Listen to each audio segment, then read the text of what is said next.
but we're just so stunned that it's Ezra Miller that we're still like, and it's all We're flash. frozen in fear. Yeah, it's all flash vision to them still. They think they're moving super fast. It's just everyone's actually fucking scared to move. They're like, we heard if you don't move, they can't hurt you.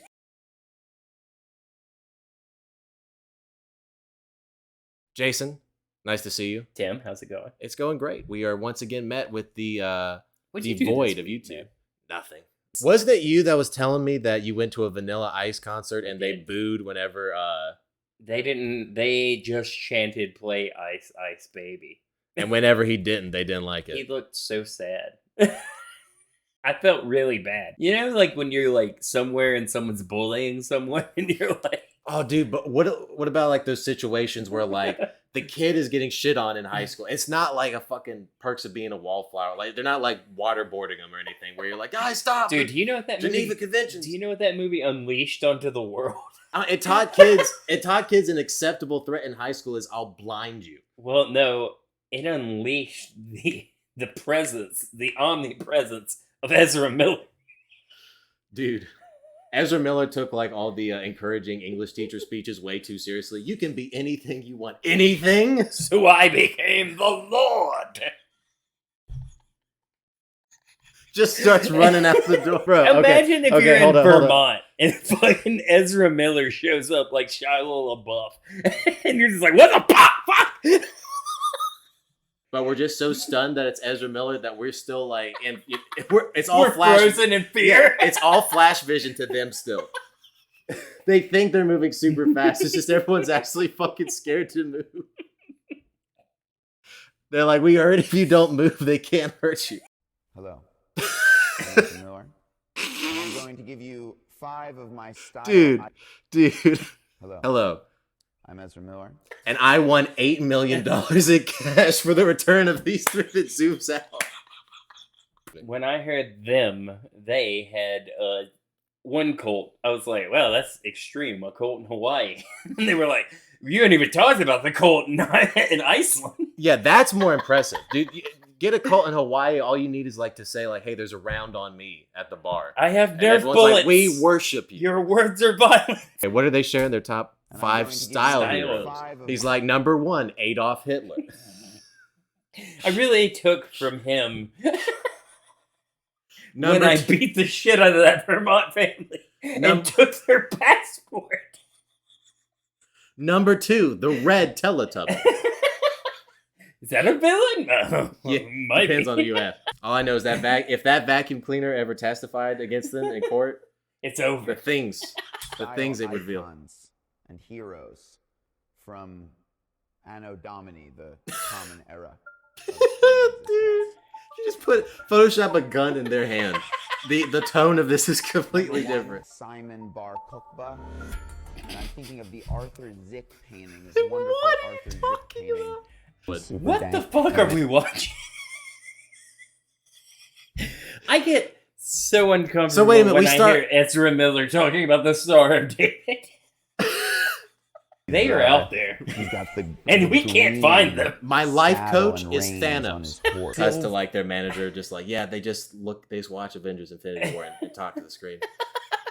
Fur. We need to kill half of the life on this entire planet. Who all did you kidnap? 3 people. That's an uneven number. Fuck!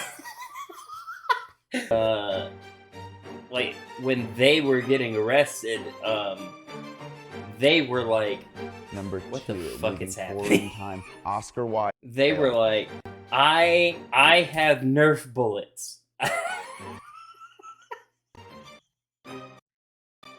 Yeah, who saw the cult thing really coming? Don't you think it's like with all the streaming services, like you can go down to the abyss and they all have random what? I'm just watching chat. I'm sorry. I'm doing. Is there a chat? No, there's no chat. So you're just No. ignoring me. Yeah, no, I'm listening. Random Ewan McGregor action movie. Dude, that's like when someone's trying to tell me a story and I'm looking at my phone and it died like 3 hours ago, but I still like socially I still can't like. you and just go, where gave did me it a all go job, and wrong? I take that very seriously. I appreciate that. You did it. You know what? You're doing such a good job on this production. Even if later you do something really fucked up, we're gonna keep this video up because this is my last chance to make money. You know what I think I'm gonna watch tonight after this stream? What's that? I'm gonna watch the Tayo. Tayo? Yeah, the linebacker from Notre Dame. They got catfished. Oh, I saw that on Netflix. I haven't watched it yet. Passed it when I was watching the Woodstock '99 documentary. Which I finished the first episode of. This the is only relevant. thing I realized about that is that Limp Bizkit is sick. Yeah, they sure know how to party. I was on the part where they were talking about the Korn concert and about just like everyone, like they talked to all the people like it was great, all the energy was wild, and then it goes like to the manager and the producer. I was fucking scared shitless. Like I thought for sure we were all gonna die. Because Korn's where it starts to go bad. Yeah, this is day one. Yeah, and then Limp Bizkit lights Woodstock on fire. Well, they technically didn't. It was they told people to. It was the Red candles to end gun violence, and they ended gun violence. All right. You didn't say nothing about. Gun violence dropped dramatically, and then arsony just skyrocketed. The arsony market, look. Yeah. Dude, right now, I would be in that crowd right now. Good luck being the guy that falls. Here's the thing. I watched all this live. MTV had live coverage of Woodstock, but they edited stuff. And, like, they cut some people's, like, I don't think they had, like, James Taylor or James Brown's full set, and I think they cut the Chili. No, I think they cut the Limp Bizkit set short because it was getting very uncomfortable for people. Yeah, I feel like the Limp Bizkit concert, it's like halfway through, I would just walk up on stage, I'd be like, dude, stop. You don't see what's... Fred. You don't see what's happening right now, man? Please tell them to quit tearing apart the stage instead of being like, hey, that's tight. Can I surf on that? Yeah, how many people got trampled at Astroworld 3? I know that's fucking sad, but you got to understand, people were getting murdered, and these guys were like, keep rolling. We're like, dude, shut the fuck up. Like, you were getting them way too riled up. There is an interview. Limp Bizkit played a concert in, I want to say Australia, and a girl got trampled. Like, there's footage of Fred Durst being like, hey, we're not stopping the show. And then it cut to him doing an interview or whatever, and he's like, maybe I am the bad guy. Dude, the first episode, too, they were talking about how the ceremonious champagne bottle It wouldn't break? It wouldn't break. Yeah. Or how about the two, the scuzzy looking dudes that were like, I was 14 and I had never even had sex. And they're like, and rest assured, we were headed to Woodstock to have sex. And then at the end of it, he's like, and by the end of it, I had tried mushrooms.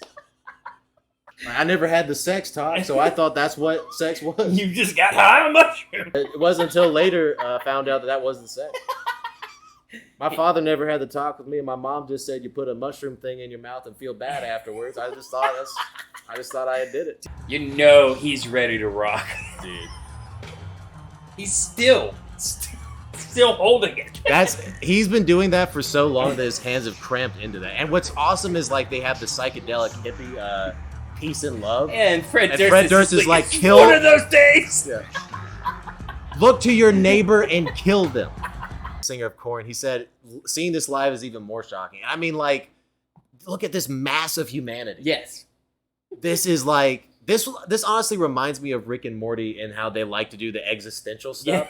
Like, just look at these animals, these fucking, and by this hive mind and by this of metalheads. They had, not just metalheads, new metalheads.